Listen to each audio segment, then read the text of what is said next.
Queridos hermanos, hoy quiero leer junto con ustedes un icono, el icono del juicio final, pero solamente en un pequeño aspecto, porque me parece que los iconos son fascinantes. Entonces, todo lo que dice la Sagrada Escritura a partir del siglo IV, que es cuando la Iglesia deja de ser perseguida, como se trata de evangelizar a pueblos que son analfabetos en su gran mayoría, la iconografía toma la obligación de transformar en colores, en formas, en gestos, en símbolos, aquello que dice tanto la Sagrada Escritura como la doctrina de la Iglesia, que ya empieza a tener sus dogmas justamente a partir del siglo IV. Y por esa razón tiene que hablar del cielo y del infierno, ¿no es cierto? De Jesucristo, que va a venir por segunda vez, lo que llamamos la parusía, para juzgar a los vivos y a los muertos y para decidir nuestro destino final, que va a ser el cielo y el infierno, porque el purgatorio no es algo definitivo, ¿no es cierto?, sino que es algo que va a durar un tiempo, es un tiempo de purgar, pero el que está en el purgatorio va a terminar sí o sí en el cielo, ¿no es cierto?, que es la morada definitiva. Simplemente el purgatorio es un lugar en donde nosotros que morimos siempre con algunas cosas oscuras, vamos a purgar esas cosas para poder alcanzar ese vestido blanco que se supone tenemos que tener para entrar en la vida eterna junto con Dios. Bueno, el icono del juicio final es un icono muy complejo, muy interesante, no sé si diría exactamente lindo, porque tampoco esa es la pretensión de los iconos, no son elementos decorativos, pero sí utilizan la belleza para hablarnos de Dios, y entonces define claramente el cielo y el infierno. Y en el infierno va a reinar el demonio y en el cielo va a reinar Jesucristo. Y entonces, ¿cómo va a definirnos el infierno? Bueno, como una enorme serpiente o dragón, ¿no es cierto? Como un animal espantoso que traga a los hombres y dentro de sí tiene 7 lugares que van a corresponder a los 7 pecados capitales. Y entonces en esas 7 estancias van a estar aquellos que particularmente cometían y por esa razón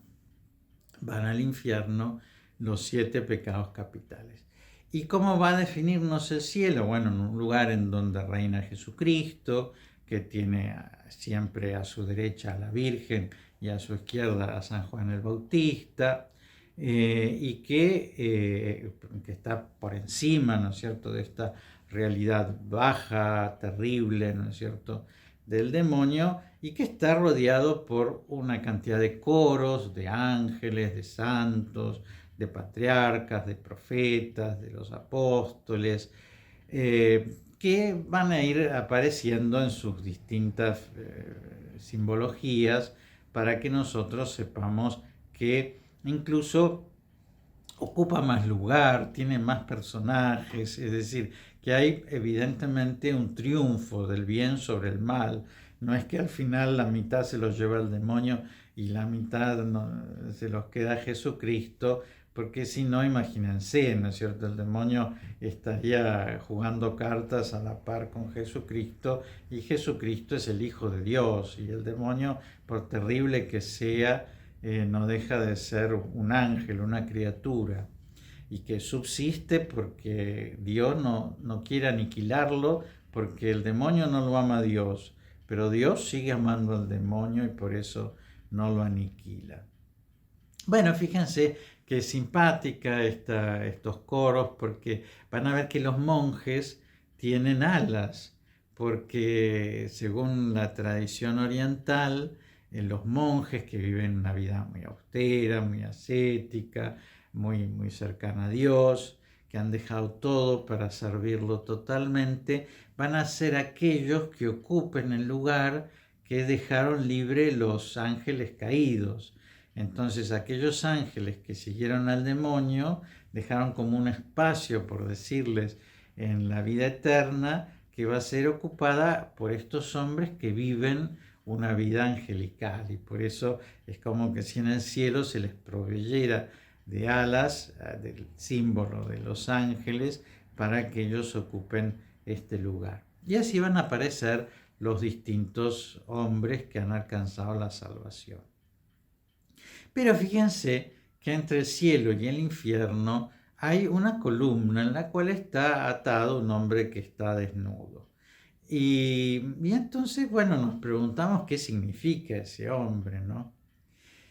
Bueno, y entonces la tradición dice que ese hombre era un hombre pecador, un hombre que robaba, un hombre que vivía una vida adúltera, un hombre que se embriagaba muchas veces y que estaba borracho, y entonces había cometido muchos pecados por los cuales podía ir al infierno, ¿no es cierto? Y entrar en alguno de esos 7 sectores que representan los 7 pecados capitales. Pero que, sin embargo, ese hombre le tenía una devoción tan hermosa y tan real a la Virgen María, que entonces Dios no podía mandarlo al infierno, porque evidentemente había confiado en ella, y por otra parte tampoco podía ser recibido en el cielo por todos los pecados que había cometido, y entonces estaba ahí, en un lugar intermedio. Bueno, así la Iglesia concibió en algún momento que había un estado intermedio, y es lo que nosotros durante mucho tiempo y en el catecismo cuando éramos chicos aprendimos como limbo, ¿no es cierto? Que no era ni el infierno ni el cielo, y que era el lugar a donde iban aquellas personas que ni merecían uno ni merecían el otro. Y entonces, ¿qué tenían? No tenían una felicidad sobrenatural, es decir, no llegaban a verlo a Dios. Por otra parte, no tenían un dolor, ¿no es cierto?, como aquello del infierno, de la ausencia de Dios, sino que tenían una felicidad natural, es decir, estaban bien, ¿no es cierto?, estaban naturalmente bien, tenían una vida eterna, pero no tenían una vida sobrenatural. Bueno, esa doctrina en el nuevo catecismo de la Iglesia ya se sacó, porque en realidad no tenía ningún sustento profundo, fue un invento teológico que se hizo en algún momento justamente para resolver esto. Bueno, los hombres no somos buenos o malos, no somos, si creemos en Dios no nos convertimos en santos, y si somos los curiosos no nos convertimos en demonios, ¿no es cierto? Sino que en general los hombres somos claroscuros, ¿no? Y entonces por esa razón incluso hay una comisión teológica que estudia particularmente el caso de los chicos que murieron sin ser bautizados, porque no tienen pecado personal, por lo tanto no merecerían el infierno, pero tienen pecado original, por lo tanto no alcanzarían el cielo. Y entonces, ¿a dónde van esos chicos, no? Y bueno, esa comisión teológica todavía no se expidió, pero más bien la tendencia es pensar que Dios les da la salvación porque evidentemente no tienen nada personal que haya repudiado a Dios, y posiblemente les tome una prueba como es la prueba angélica, en la cual ellos puedan elegirlo a Dios o puedan rechazarlo a Dios, como hicieron los ángeles al principio de los tiempos. Pero lo interesante es que, ya les digo, a partir del siglo IV, en muy los orígenes de la historia, la iconografía recibe textos muy bravos acerca de la condenación, como la primera carta a los Corintios de San Pablo, que dice ni los adúlteros, ni los ebrios, ni los sodomitas, ¿no es cierto?, van a alcanzar la vida eterna. Entonces pareciera que todos estos se van al infierno, y por otra parte Jesús, que nos dice los publicanos y los pecadores los van a preceder en el reino de los cielos. Y entonces, bueno, estos mismos que San Pablo dice que se van al infierno, Jesucristo nos dice que nos van a preceder en el reino. Y no sé, el buen ladrón alcanza en ese último momento el perdón y alcanza la vida eterna, así que evidentemente